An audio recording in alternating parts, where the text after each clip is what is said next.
Pernah nggak sih Anda merasa pas banget setelah meraih sebuah kesuksesan besar, dapat promosi, atau mencapai target, tiba-tiba malah muncul tantangan yang jauh lebih besar, kayak nggak ada habisnya gitu. Nah, ternyata ini bukan kebetulan loh. Hari ini kita bakal bedah sebuah kisah yang umurnya udah 3.000 tahun, tapi isinya, wah ini kayak panduan modern banget buat menghadapi tantangan yang datang setelah kemenangan.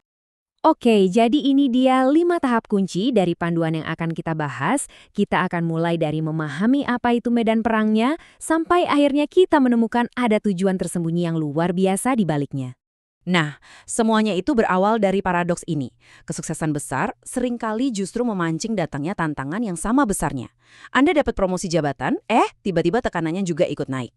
Anda mencapai sebuah tujuan, tahu-tahu ada masalah baru yang muncul. Nah, inilah inti dari kisah yang akan kita dalami hari ini. Oke, jadi arena pertempuran ini punya nama, yaitu Lembah Refaim. Yuk kita coba pahami dulu apa sih artinya ini. Nah, namanya sendiri, Refaim, itu udah ngasih petunjuk besar. Kenapa? Karena ini sering dihubung-hubungkan dengan ras raksasa. Jadi, bisa dibayangin kan? Sejak awal, kita tuh lagi ngomongin sebuah tempat di mana kita ketemu musuh yang kelihatannya, wah gede banget mengintimidasi, dan kayaknya nggak mungkin bisa dikalahkan. Ini metafora yang pas banget buat tantangan-tantangan terbesar dalam hidup kita. Nah, yang menarik tuh timingnya. Kenapa sih pertempuran terbesar justru datang setelah kita menang? Kan aneh ya? Tapi menurut kisahnya, ini justru bukan tanda kegagalan. Malah sebaliknya, ini adalah tanda kalau kita sedang maju. Jadi, prinsip utamanya begini. Setelah berkat, ya datang pertempuran. Setelah promosi, datang tekanan. Ini adalah sebuah pola. Jadi, kalau ini terjadi sama Anda, jangan kaget. Ini bukan anomali. Ini adalah bagian dari prosesnya. Dan raksasa ini bukan cuma cerita kuno loh. Kalau kita tarik ke zaman sekarang, bentuknya bisa macam-macam. Bisa jadi masalah besar di kantor atau di rumah, tekanan luar biasa di peran baru kita, pergumulan pribadi yang berat, atau bahkan krisis iman. Ini nyata dan relevan banget buat kita semua. Nah, disinilah kuncinya. Kita perlu banget mengubah cara pandang kita. Ujian-ujian ini bukan hukuman, ini bukan pertanda buruk. Justru sebaliknya, ini adalah sinyal kalau Anda sedang naik level, Anda sedang maju ke tingkat berikutnya. Oke, sekarang kita masuk ke bagian yang paling menentukan. Apa sih kunci kemenangan Daud? Nah, kita akan lihat satu langkah krusial yang dia ambil, sebuah langkah yang terus terang melawan semua logika umum, bahkan pengalamannya sendiri. Coba deh, kita bayangin.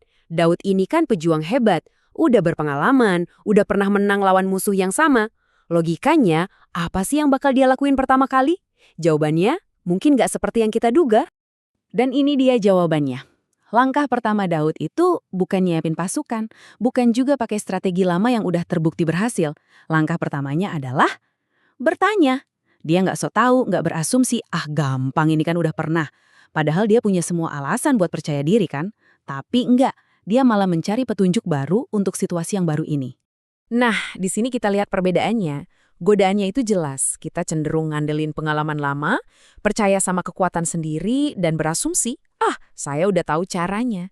Tapi kuncinya, seperti yang Daud lakukan, adalah sebaliknya. Cari petunjuk baru, bergantung pada hikmat yang lebih tinggi, dan selalu bertanya sebelum bertindak. Karena kemenangan kemarin itu bukan jaminan buat menang hari ini. Oke, lanjut. Ternyata ceritanya nggak berhenti di situ. Musuhnya balik lagi. Dan kali ini, strateginya harus benar-benar berubah total. Ini bukti kalau nggak ada satu formula kemenangan yang bisa dipakai terus-menerus. Di sini kita bisa lihat betapa pentingnya kemampuan beradaptasi. Ketika orang Filistin datang lagi, petunjuk dari Tuhan itu benar-benar beda, sama sekali beda. Ini ngajarin kita untuk nggak terpaku sama rutinitas atau cara-cara lama, meskipun dulu pernah berhasil.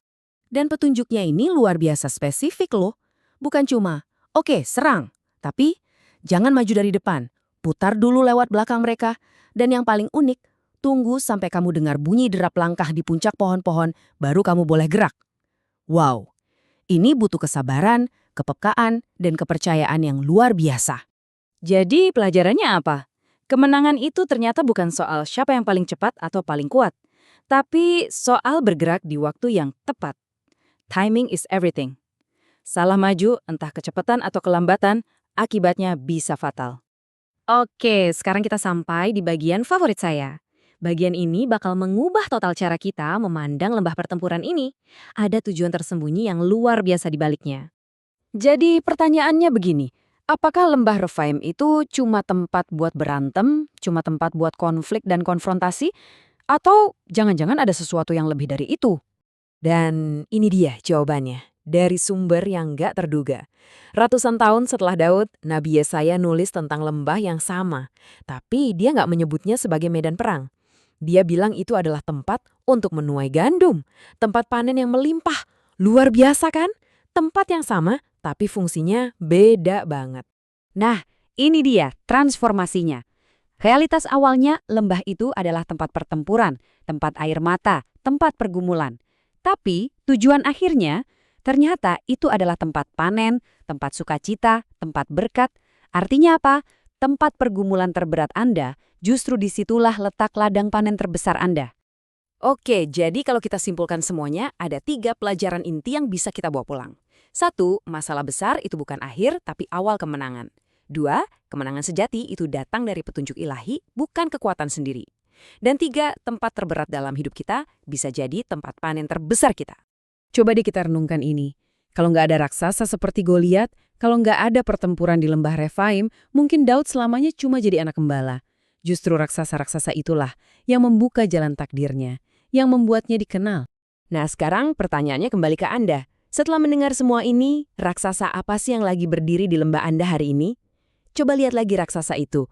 Mungkin dengan cara pandang yang baru ini, Anda bisa melihatnya bukan sebagai akhir cerita, tapi justru sebagai awal dari kemenangan dan panen terbesar dalam hidup Anda.